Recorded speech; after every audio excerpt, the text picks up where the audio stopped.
Kaya ating nire-represent? Si Police Senior Master Sergeant Isa po siya sa mga Encarnacion. Isa po siya sa mga pinagbibintangan o pinagsususpetsahan na involved dito sa missing Sabongero case.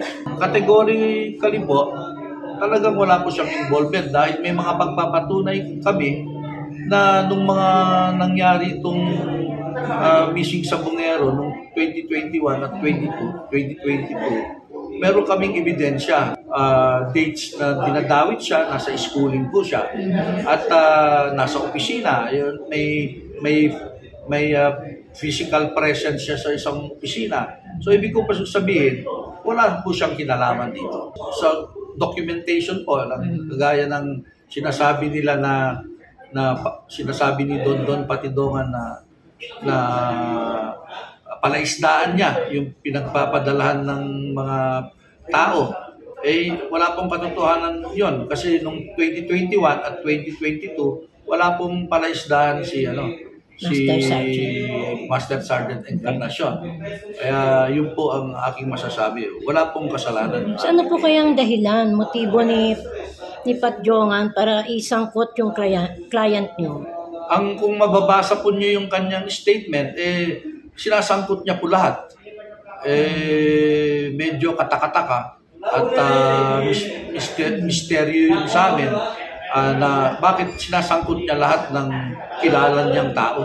Kahit po yung secretary, kahit po yung driver, sinasangkot po niya sa lahat ng yung missing Sabongero na pangyayari. Si Master Sergeant Joey Encarnacion, personally, kilala po niya si Mr.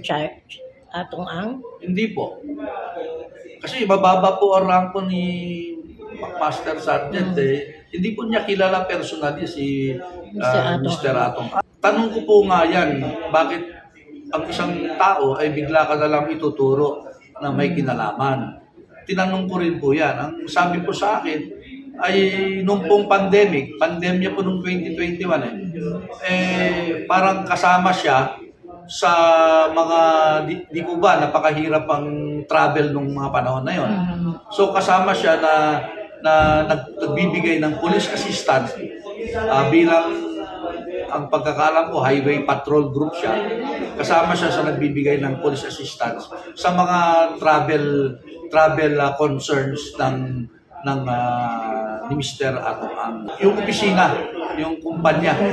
Pero personally, hindi po niya kilala si hindi niya kilala, hindi niya nakakausap, wala siyang alam kay Mr. Atong Ang. Ganun po. Doon lang po sa pagbibigay ng police assistance ng pandemic.